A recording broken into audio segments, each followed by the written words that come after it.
Streaming now is 7, a Chicago native praised for his actions in the Nashville school shooting. New details on the officer who helped take down the suspect. We have team coverage this morning. Plus, it's a race to the finish. The runoff election is now just days away. How the mayoral candidates are making their final campaign push before Decision Day. And morning snow showers are expected today. Heisel Martinez is in for Tracy. She's tracking the snowy track as we welcome you to a Wednesday morning. Live from Chicago's #1 news, ABC7 Eyewitness News at 7 starts streaming now. Hey everybody, good morning. I'm Terrell Brown. And I'm Val Warner. On this 29th day of March, we are cruising through this year, 2023, that's for sure. And today we're going to do it with a few snowflakes possibly in the area. Nothing too major though, right, Heisel? That's right. Just some light stuff that could be falling around here in the next few hours as a weak cold front moves through. What it will do is keep our temperatures right around 40 degrees through the day today. And that's pretty close to where we are right now. Oak Lawn right now at 39 degrees, Naperville at 35, Coast City 36, Aurora 36 as well this morning. I do think that this morning we could have again those few flakes and flurries that we have around Northwest Indiana, waking up to temperatures into the mid and upper 30s. So there's that cold front as it gets closer to us here in the next hour or two. You might see a few flurries or sprinkles falling out there. And then tomorrow we start to warm things up very slowly. Temperatures today close to 40 though. And again, I do think we start to warm things up. Roz? Right now we are looking at an average travel time, maybe 35, 40, 45 minutes on the Kennedy. The bigger delay is from this earlier crash on the northbound tri-state. You can see this solid backup there approaching the I-88 ramps. We're hitting the brakes at the Stevenson, 6 miles of slow traffic. Take a look at the tollway camera. This is the camera at Ogden. It is starting to loosen up a little bit because they have moved the crash to the shoulder, but it is still slower than usual. Val and Terrell. All right, Roz, thank you. Now to breaking news this morning. A string of armed robberies targeting 7-Eleven convenience stores across Chicago. Police are now issuing a community alert after a number of armed robberies and businesses have been held up here in the city. Take a look. The reported incidents happening as far north as Lakeview and as far west as the city's Galewood neighborhood. On Monday, we told you about 2 of these armed robberies on the north side that happened within minutes of each other. No one was hurt in either incident, but offenders took off with an undisclosed amount of cash from both stores. Chicago police will not say if any of these robberies are linked. Today, there will be a citywide candlelight vigil in Nashville to honor the victims of Monday's deadly school shooting. And this morning, we are hearing from people who stepped in to shelter those students and the staff following that deadly attack at a Nashville Christian school. Police now saying the shooter was being treated for an emotional disorder and legally bought the guns used to murder 6 people. ABC's Lindsay Watts is in Nashville with details on that this morning. Lindsay. Val and Terrell, there are now 6 crosses here in front of Covenant School, and tonight there will be a vigil here in Nashville to honor the 6 victims. This morning, we're hearing people who stepped up to help during Monday's chaos. Morning, harrowing new witness accounts of the Nashville school shooting. My heart almost exploded, you know, like, oh my God, it's happening here. Katie Robbins says children and a teacher sprinted across the street and huddled by a gate near her home. The little boy said, help me get inside. Help me get inside. How can I get inside? She and a neighbor rushed the group to safety. Actress Melissa Joan Hart also stepping in to help. Hart says she and her husband were driving when they saw kids running. We helped all these tiny little kids cross the road and get their teachers over there, and we helped a mom reunite with her children. Let's go! Body camera video shows the moment police charged into Covenant Elementary School and raced toward the gunfire. Officers Rex Engelbert and Michael Colazzo finding and killing the shooter. Shooter Audrey Hale once attended the school. Police say Hale, who identified as transgender, was under a doctor's care, being treated for an emotional disorder. One of Hale's former basketball teammates shared messages she says Hale sent her the morning of the shooting. The messages reads, I'm planning to die today. Police still aren't defining a specific motive. As the community mourns the loss of 6 people, Evelyn Dickhouse, William Kinney, and Hallie Scruggs, all 9 years old, substitute teacher Cynthia Peak, Catherine Kuntz, the head of the school, and custodian Mike Hill, who leaves behind 7 children and 14 grandchildren. President Biden says those victims should still be here, pleading for Congress to pass an assault weapons ban. There's a moral price to pay for inaction. Police say Hale legally purchased 7 guns, including the 3 used in the attack. They say while she did target this school, there's no evidence that she targeted the specific victims. Val. All right. Thank you, Lindsay. We are also learning more about the Nashville officers who helped take the school shooter down. Yeah, one of the 2 officers who fired at the suspect is from the Chicago area. Officer Rex Engelbert grew up in Jefferson Park. He's being praised this morning for his heroism and quick action. Christian Picos is here with more on Officer Engelbert, his time in Chicago. Christian, good morning. Hey, Terrell, good morning. 27-year-old Rex Engelbert was the first Nashville police officer to fire at that school shooter, according to police body camera footage. And this morning, we're learning the 4-year police veteran has ties to the Chicago area. Engelbert's body camera footage shows the officer with his gun drawn as a team of Nashville officers tactically moves towards the barrage of gunfire before taking the shooter down. Engelbert attended Loyola Academy in Wilmette from 2010 to 2014 and played defensive end for the school's football team. He grew up in Chicago's Jefferson Park neighborhood and is seen here with some of his siblings. Engelbert graduated from Queen of All Saints in 2010. The ABC7 I-team spoke with Engelbert's brother Kevin, who says he's not surprised his brother acted so courageously. There's part of me, of course, thinks I hope my brother is not there. The practical part of me thinks and has confidence in that if my brother was there, he would be able to, his training and his fortitude would be forthcoming. Queen of All Saints released a statement praising Engelbert's heroism, writing that they're proud of Officer Engelbert's response to the tragedy in Nashville and that his teachers remember Rex as a kind, respectful student from a faithful, community-focused family. Engelbert's Loyola football coach tells ABC7 he's very proud of Rex's actions and is grateful he was willing to put his life on the line to save others. Terrell? All righty, Christian, appreciate it. Thanks. And you can get the latest on what's going on in the Nashville school shooting and learn more about the victims. It's all on our website, abc7chicago.com. Today, a prayer vigil will be held outside Chicago Police Headquarters, this marking 2 years since the death of Adam Toledo. Families impacted by police shootings will join Toledo's family tonight at 6 to remember his life. The 13-year-old was shot and killed by a Chicago police officer during a foot chase in Little Village. Last year, Cook County State's Attorney Kim Foxx announced she would not press charges against the officer. For the first time in the trial of the so-called ComEd 4, secretly videotaped recordings were played for the jury yesterday. In one of the recordings, former ComEd executive Fidel Marquez asks defendant Mike McLean how he should explain the hirings of political allies of former House Speaker Mike Madigan to ComEd's new CEO, Joe Dominguez. Sooner or later, Joe's got to, hey, Joe, by the way, here's this contract under your budget. Here's what it is. And he's going to ask questions. I just don't know how he'll react. Marquez is expected to continue his testimony for a third straight day when the trial resumes this morning.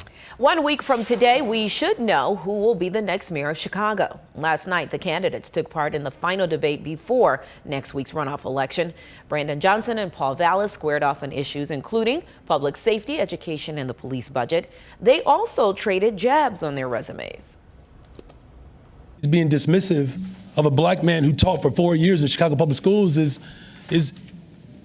you got to stop doing that, Paul. You just do. I'm criticizing his leadership ability and his lack of management competency. That's what I'm questioning, not his 4 years as a teacher. A new Northwestern University poll shows the race tied at 44%, with 12% of voters still undecided. Chicago's 2 mayoral candidates will be making a last-minute push for votes today. Paul Vallis is coming off of last night's mayoral forum with Johnson. The two clashed on issues like property taxes, police funding, and more. And in the meantime, Vallis' opponent, Brandon Johnson, is expected to pick up the endorsement of a major church group. Bishop J. Drew Sheard will endorse Johnson today here in Chicago. Sheard is the presiding bishop of the Churches of God in Christ International, which has 8 million members. ABC7 will have complete coverage of next Tuesday's election. Our live coverage starts at 7 o'clock on abc7chicago.com or wherever you stream. Then tune in to Eyewitness News at 10 p.m. for a full wrap. In the meantime, today, more tickets for Lollapalooza go on sale. 4-day passes are already on sale, but prices will go up today. Starting at noon, You can buy single-day tickets as well as two-day bundles. The single-day tickets start at $125, while the two-day bundles start at $250. So, is there a savings? Not really, right? Oh, plan for Lollapalooza? Well, you know, usually when you think if you buy it in a bundle, you're going to get a little something off. Yeah, so or this far in advance, too. Yeah, 125 times 2 is 250. So, buy 2 single days. I don't know, just overthinking. You're live, and local news is just getting started as we stream out loud this morning. Coming up, it's the 25th annual Worldwide Toast to Harry Carey. Former Cubs pitcher Ryan Dempster is slated to lead tonight's toast. He's going to join us live next. First, Hi Sol is in for Tracy. Got your AccuWeather forecast. Some snow is headed our way today. That's on the way.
All right, today is the 25th annual Worldwide Toast to Harry Carey, when people raise a glass to the legendary Chicago broadcaster. And this morning, former Cubs pitcher Ryan Dempster is here. He is live at Navy Pier. Ryan, it's so good to see you. It's great to see you guys. This is wonderful to be here down at my restaurant getting ready for the big toast tonight.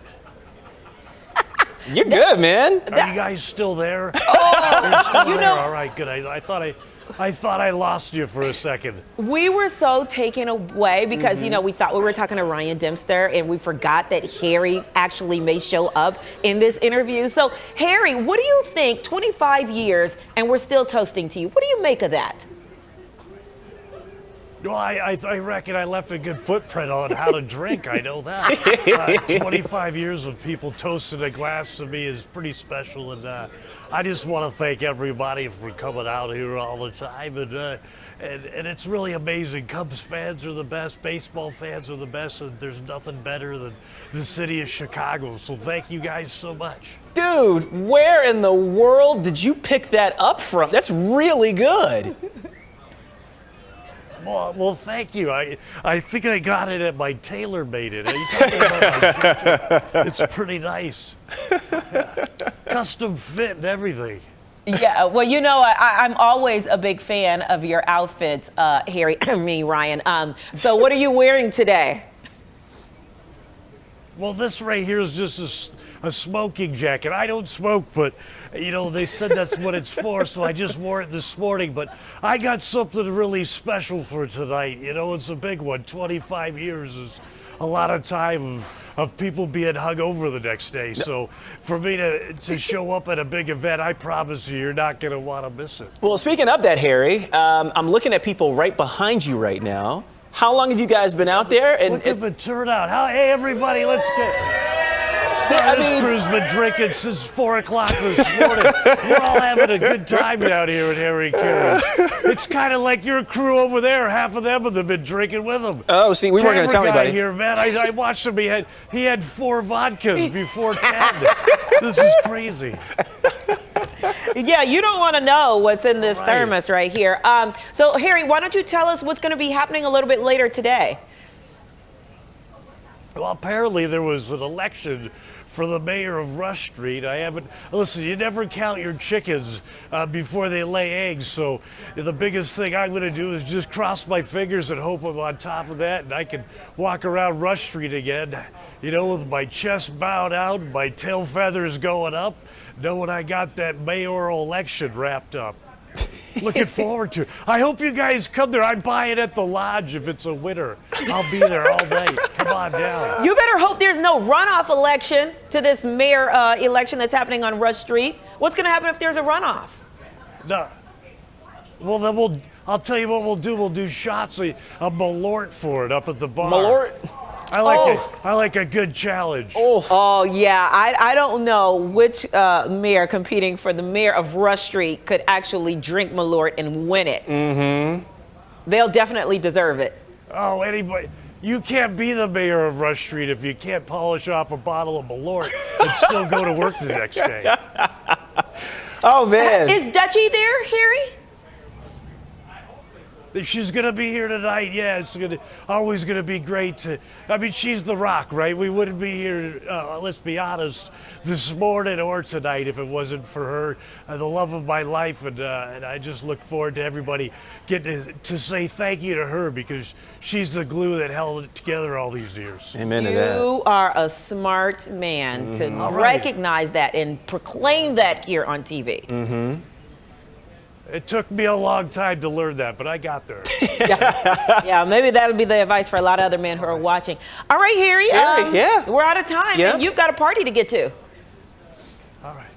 All right, well, you guys have yourself a great day. Hey, everybody, come on all together. Give her a big holy cow. All right, holy cow. Love it. All right, Harry, have a good one. Ryan Dempster, really good seeing you this morning. Oh, and you can join the worldwide Harry Carey Toast at Navy Pier at 5:30 this evening. Going to have more information on ABC7Chicago.com. That is going to be It's going to be something Wait, else. going to be? It is already a party is. now. Right. Can you imagine? I doubt if this crew will last to 5:30 in the evening. No. So it'll be a whole different drunk crew. Exactly. Yeah. But they are turned up. Way turned up in there. Tough to follow. Yeah, come on. We can get you some Malort. Don't worry. Yeah, today we're going to be having a pretty cold day here in Chicago. That's for March standards. Close to 40 degrees, and that's about it. We should be in the low 50s. A few flurries around this morning here and there. Tonight, temperatures drop down anywhere from about 22 to 24 degrees. It's going to be a cold night. And then tomorrow, we start to warm things up again. Close to 54. Our northern suburbs, southern suburbs could get into the mid-50s as some warmer air starts to move in. And then we are turning our attention to a system coming in on Friday that will bring in some strong to perhaps severe storms. It's looking likely like we'll have severe storms. We'll have a few showers around very early on in the morning, maybe a downpour or two, and then our concern comes in throughout the afternoon. We have our first round in the early afternoon, maybe as early as 1, 2 o'clock, a cluster of storms, and then a squall line of thunderstorms coming in here as we get closer to sunset on Friday. Look at your 7-day forecast showing you that system behind us, dropping us into the 40s, and we could have rain and snow showers. Roz? We've got some heavy traffic, 45-minute average travel times, but the Kennedy, whoa, that's up to an hour 10 right now, and we're looking at some pretty hefty delays there. We still have residual delays northbound on the tri-state, basically from the Stevenson to maybe Ogden, left over from that earlier crash. You can see the reduced speeds there, but Chopper 7, they're over the Kennedy, just south of the Edens Junction, where, you know, they've only been working for about a week now, and they're already making a lot of progress. You can see that they're doing a lot of concrete work there over Costner Avenue. So yes, I mean, we have to grin and bear it and sit in that traffic, but at least we know they're out there working and trying to get that job done, even though it's an hour and 10 minutes from O'Hare to downtown. More news, weather, and traffic after the break. Eyewitness News streaming at 7 continues after a break.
Today, a groundbreaking will signal the start of the massive Bronzeville Lakefront project. The $8.2 billion project is expected to transform 100 acres in the 2900 block of King Drive. Been talking about this for a long time.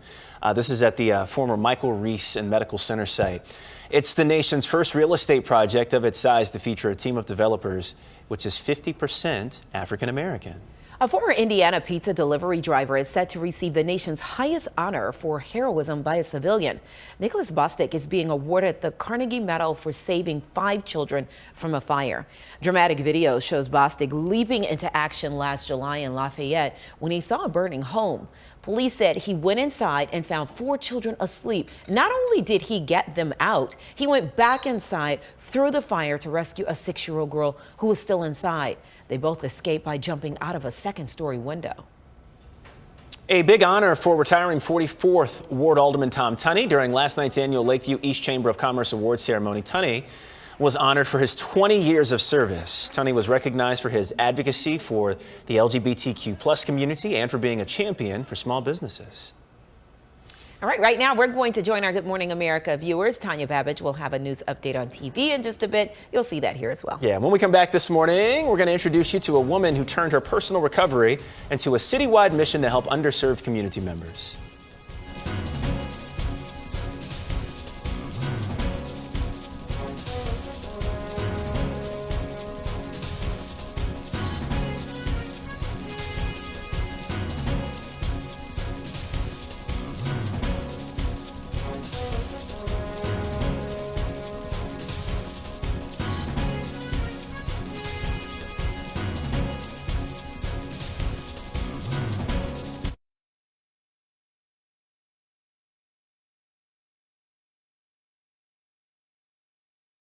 Now, an update from ABC7 Eyewitness News. Good morning. It is 7:23. I'm Tanya Babbage. Chicago police are investigating a rash of robberies at 7-Eleven stores across the city overnight. Police have not officially linked these robberies, but they're all very similar. The first was reported just after 1 this morning at a 7-Eleven on Monroe near the medical district. CPD says 2 armed men robbed the store and then took a 2017 black Jeep Cherokee from a customer. Not long after that, another 7-Eleven was robbed about a mile away. Police say the 2 men got away in a black Jeep, and then about an hour later, 2 more stores were hit on the far north side. Nobody has been hurt. Let's get a check of our ABC7 AccuWeather forecast. Here's meteorologist Jaisol Martinez. Good morning, Tanya. Temperatures today about 10 degrees below average, close to 40. We could have some sprinkles and flurries here in the next hour or two, lasting all the way through about lunchtime. Then tomorrow, temperatures in the 50s. We should have some showers arriving late. And then Friday, we turn our attention to a weather-aware day because we do have the chance to see severe storms throughout the day. Saturday, we cool things off from that same system into the 40s. Roz will be back with a check on traffic. Party, guess who's going to be dancing? Karaoke, guess who's going to do karaoke? I don't go by the adage, you only get one shot at life. No. With this good, strong heart, the doctors made sure that she could live life to the fullest. It's really hard to put into words a proper thank you for people who've literally saved your life. And I thank them from the bottom of my heart.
Welcome back, everybody. Yeah, it's kind of slow out there. We're averaging 35 to 45 minutes on most of the interior expressways. The Kennedy, though, is still a solid hour plus, maybe an hour 8 from O'Hare into downtown.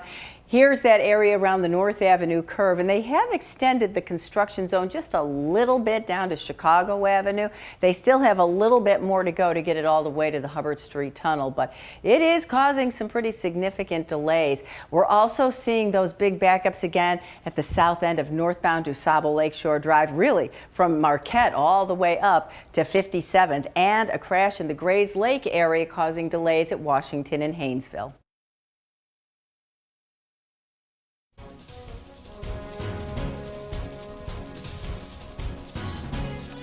Hey everybody, welcome back. Live look outside this morning, 40 degrees, not bad at all. A little chilly for this time of year.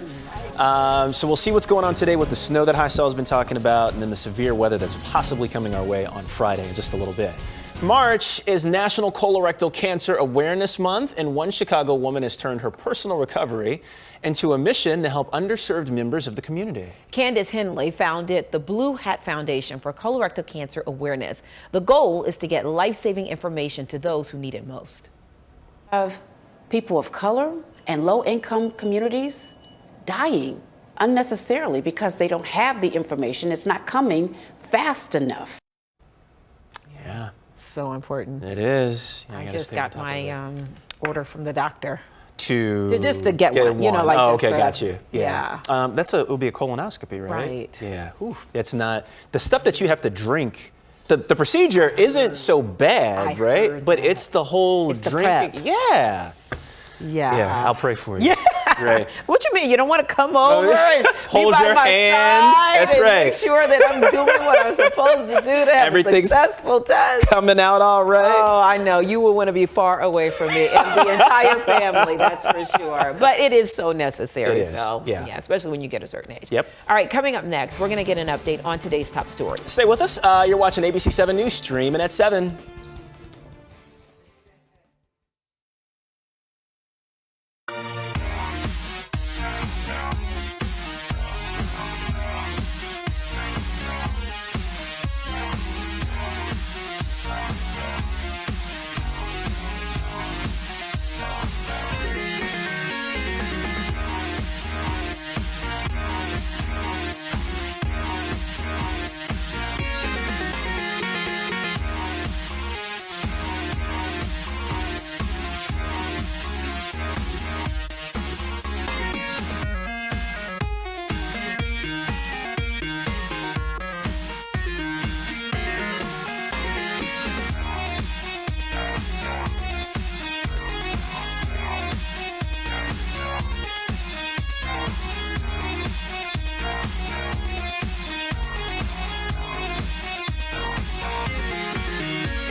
Watching ABC7 Eyewitness News at 7. Streaming live now.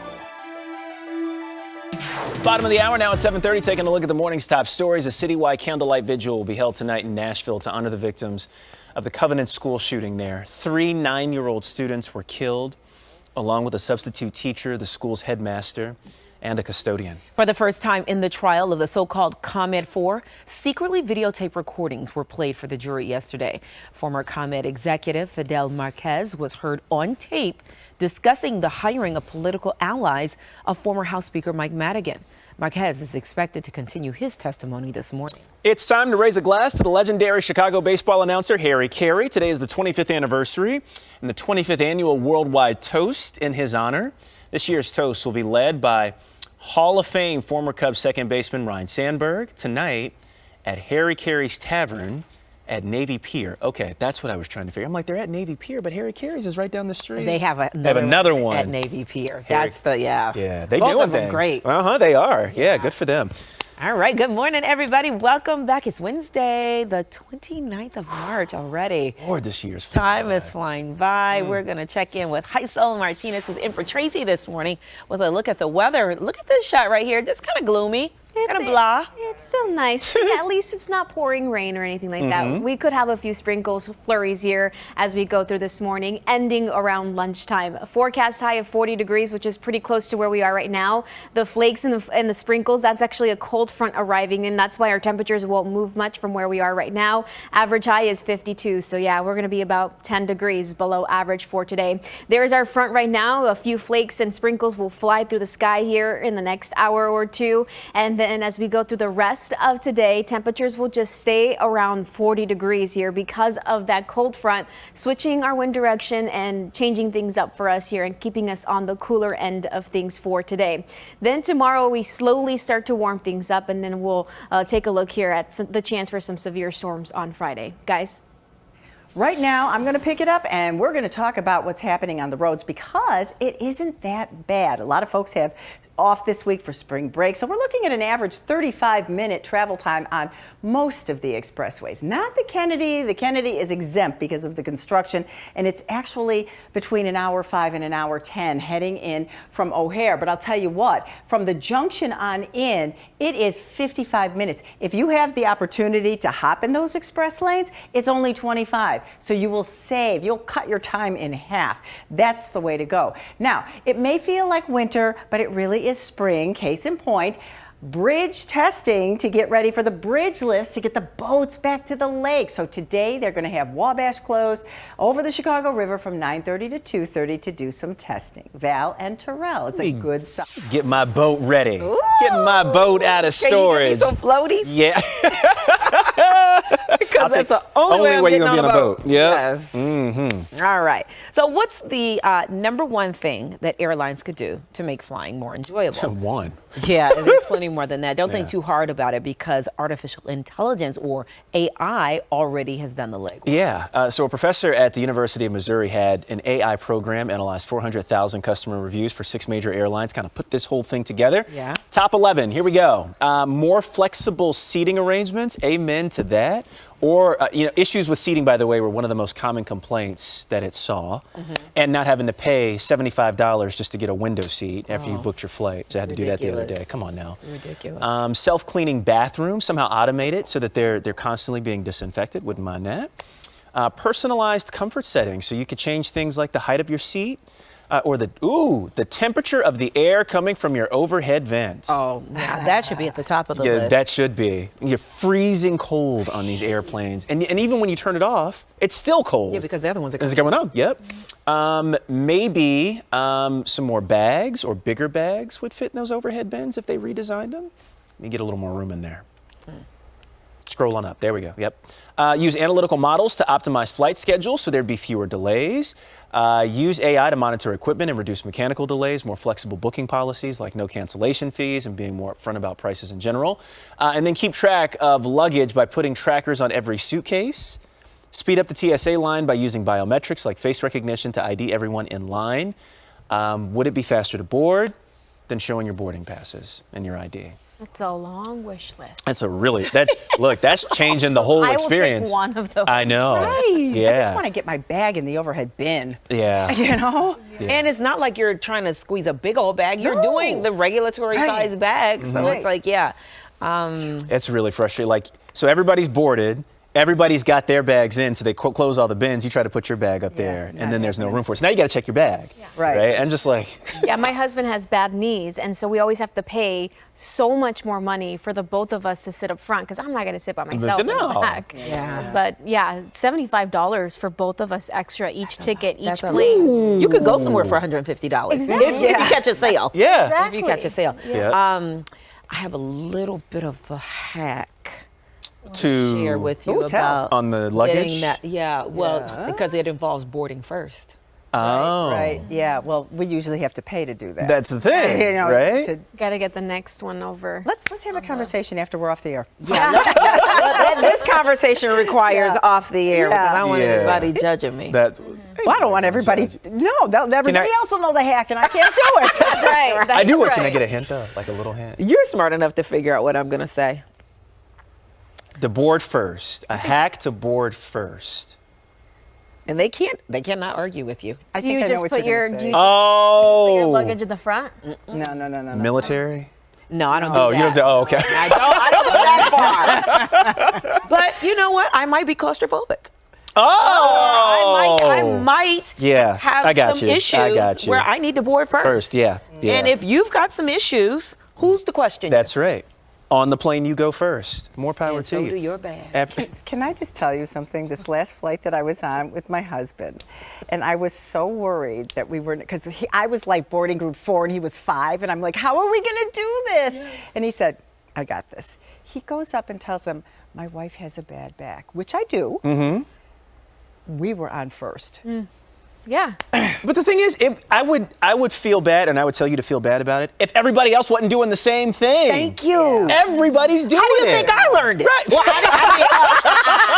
I'm not speaking like I just did that. I know somebody who did it. Who knows someone who has a friend who mentioned it. Yeah, whoever has the first boarding, you can go with them. My husband always has the one before me, and so he goes with me. That out after the fact. Yeah. So I had all this anxiety for nothing. Exactly. So you don't even have to be the one. Yeah, you just be with somebody who. Yeah. Well, my husband's usually the one that doesn't get the earlier boarding, and so then he's like, "No, I feel like I'm gonna get in trouble or something," and I'm like, "Just go." Yeah, just go. Look, I learned a whole lot more in this conversation than some AI hacks. You can use. That's right. Yep, take it with you. We're gonna stay with AI though, and there's an artist and a longtime Simpson fan that challenged himself to use several different programs to create renderings of what the characters would actually look like in real life as humans. So here's Marge. Let's see. There she is. Oh, she's pretty. Yeah, Marge is kind of cute. Beautiful eyes. Here's Homer. Homer looks like whoa. Oh wow. That's so crazy. Actually, Homer looks like it could be like a dad or a neighbor or somebody like that you really legit know. Or a serial killer. A little bit. It's just the way that the eyes are. Bart's eyes are kind of crazy too. Yeah. Oh. Well, yeah. Dad's got crazy eyes. So of course, son's gonna have crazy eyes. Yeah. So there's Bart. Lisa, how you looking, Lisa? Oh, she's cute. Yeah, yeah, cute. Lisa's cute. Mm-hmm. They all have the eyes. And this is all AI. It's all AI. I didn't think. Did you guys see the AI pictures of the Pope with the puffy jackets? I did see that. That was AI too. Yeah. So that was AI. I saw it in a tease in a commercial. Yes. Yeah. It's AI. It's not the Pope wearing a very fancy, puffy. There's one it's white, and then there's another one that's bright orange. Yeah. Yeah, it's all AI. Okay, but let's talk about this for a second.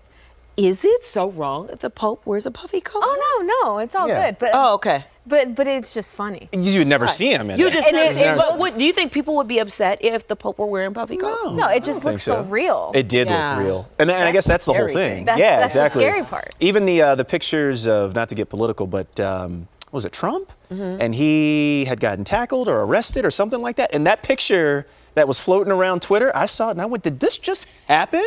Did he really get arrested? And of course it was AI, and it was. Oh, recently. This was. Yep. So this is something else. All right. Well, talk about something else. This is too. Yeah. Let's talk about this sneaker situation. A fashion brand in New York invented a new shoe that you can wear backwards. Ooh. Look at that right there. So no matter which end you put your foot in, it's still functional footwear though. It actually works. Here's a pic of the shoe. The footwear is dubbed the BWD shoe. It cost you about $135. Oof, Lord. Yeah. Okay. Now that I look at it close, I can see where you could put your foot in either way. Right. But why would you want your Thank you. Thank you. Like that? Fashion. And then like this, all the weight is in the front. Thank you. It needs a strap. Yes. Do that. Something. Right? It's any more functional. It's going to be in stores on April 11th if you are interested. Each shoe has 2 openings to select. So take your pick, allowing the shoe to be worn either forward or backwards, depending on, of course, like you guys just said, whether you want to wear it and what it feels like at any given time. Blah, blah, blah, blah, blah. Yeah. Yeah, so, I know a few sneakerheads. I don't think that they would go for this. They wouldn't dig that? No. And look, yeah, I'm one of those people, wide open hallway, walking by myself. I will trip over my own feet. Yes, I fell once. Me too. You one of those people I fall too? all the time. Yeah, so that would totally. My shoes are always ruined. That would mess me up. We'll be right back, everybody.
Good morning. Temperatures close to 40 degrees right now, and that's about as far as we go for a lot of us. Northern suburbs stay a little bit cooler than that as a cold front moves in. We will have a few very light rain and snow showers this morning that end around lunchtime, and then after that we gradually clear up our skies. For tonight, partly cloudy out there, 22 to 24 degrees, so it is cold for March standards. And then tomorrow we start to warm things up, anywhere from about 50 to 55 degrees throughout the day tomorrow. Peaks of sun throughout the day, and we do have some showers that arrive late, but for a lot of us it ends up being a few sprinkles and flurries again for the day tomorrow, for the day on Thursday. So here's a look to show you 5 p.m. A lot of this ends up north of us as it passes through most of our area. I think it's just going to be mainly in the form of clouds, but yes, every now and then there could be a few sprinkles from that system. Then we turn our attention to the chance for severe weather on Friday. Friday morning we will have some showers and a few thunderstorms around in the area, and then it's mainly into the afternoon and evening hours that we could have that severe weather. Roz? We're still looking at a pretty decent rush hour, except for the Kennedy, but most of the other expressways are between 30 and 35 minutes heading in from the tri-state to downtown. That Kennedy, though, that is still well over an hour from O'Hare to downtown, and the bulk of that traffic is going to be from the junction on in. If you hop in those express lanes, though, you will save a lot of time, probably 50%. It'll be less than half of what it would be in the local lanes in the construction zone. Here's our camera showing you the Kennedy right around the North Avenue curve, and yeah, it's a little bit bumpy, a little bit windy, but we do have slow moving traffic, but you can see the difference. Here's the express lanes, and they are moving where the local lanes are just pretty much at a standstill. Val and Terrell. All right, Ross, thank you. This is new. Easter is just a few days away, and the Cadbury Egg Company has named its official Easter bunny for 2023. But here's a switch. This year's bunny is actually a kitty. Oh. Yeah, Crash the cat won an online vote for the honor. He's been under a veterinarian's care ever since he was hit by a car. Aww. Well, yeah, Crash broke his leg and his jaw, which have now healed, thank goodness, but he also lost an eye in the ordeal. Cadbury's website says Crash is especially charming and can do tricks, including striking cat poses and exchanging high fives. He'll be sporting his ceremonial bunny ears through the Easter holiday. They made it work for me. I was like, what's going on? What's up with it? And then the story. The bunny ears, yeah. Aww. Good for the kitty, Right. kitty. When we come back this morning, how a cash management system helped one woman turn her whole life around. That's coming up next. We're back in 90 seconds.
Welcome back now to a side hustle that turned into a living for one woman. Yeah, her popular cash stuffing videos on TikTok have turned into a lucrative full-time job. ABC's Rhiannon Alley has more about how her rise to fame could save you some money. What are 1,000 and 500 slips used for?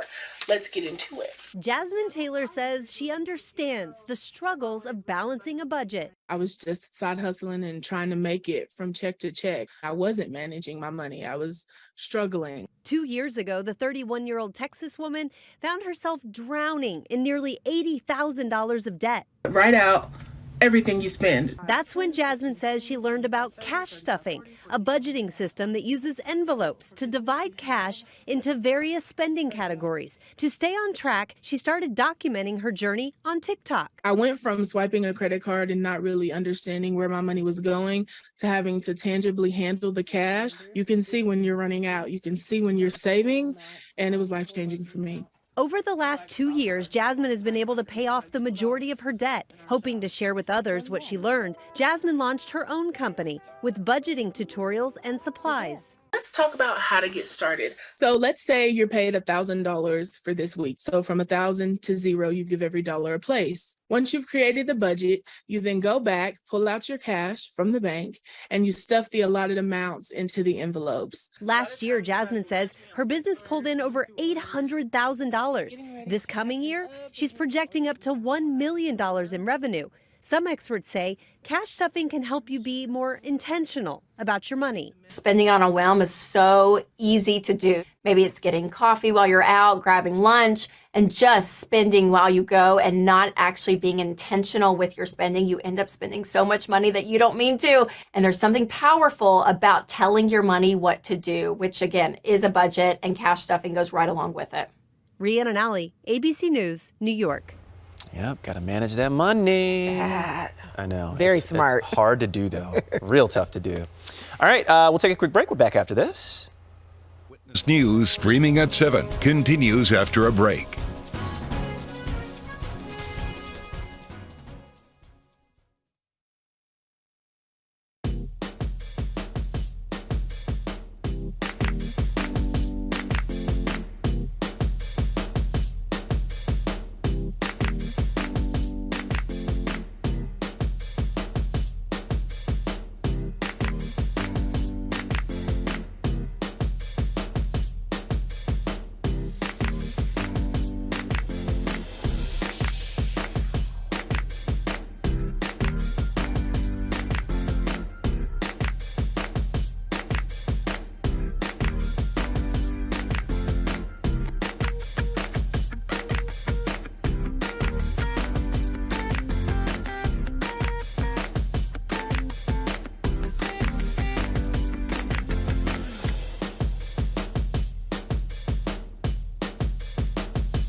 All right, welcome back, everybody. Now to a viral video of a base runner fooling a catcher because the runner used the oldest trick in the book. And even she was amazed that it even worked. Jeannie Mose has the play-by-play for us this morning. Jeannie?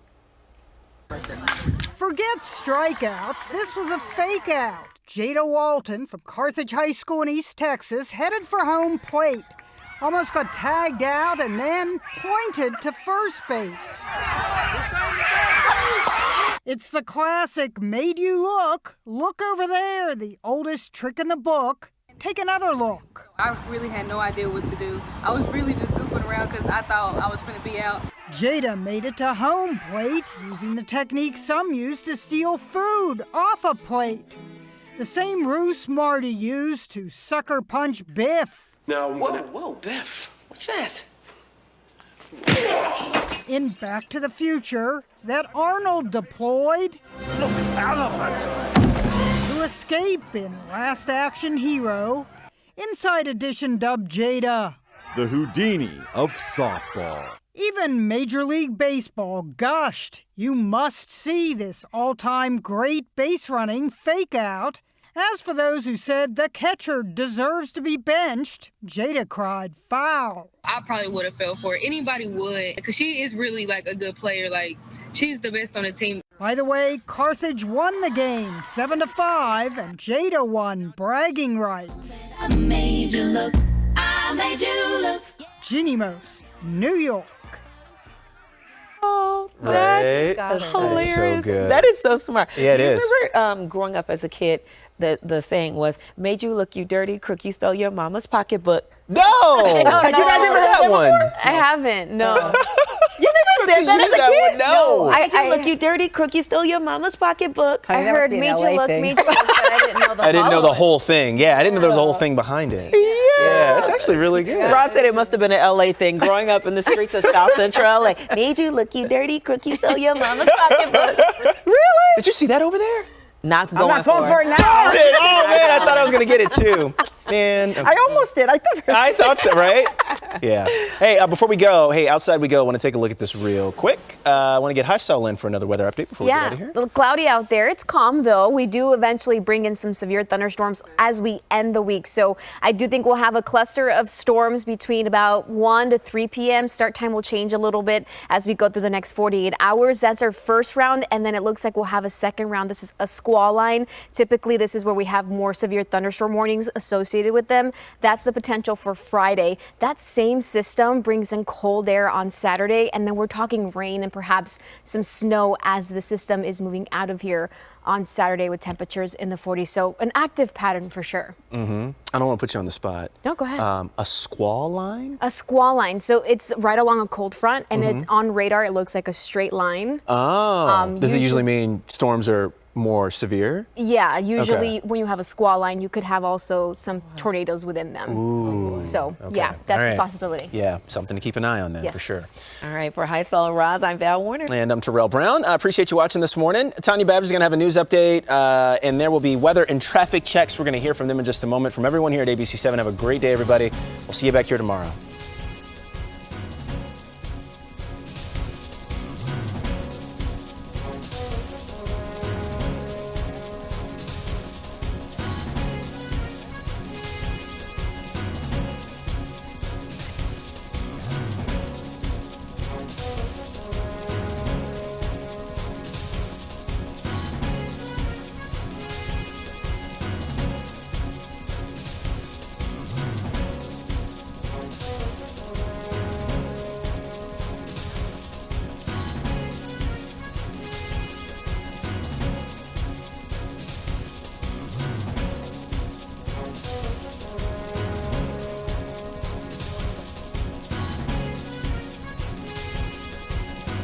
Has been Eyewitness News.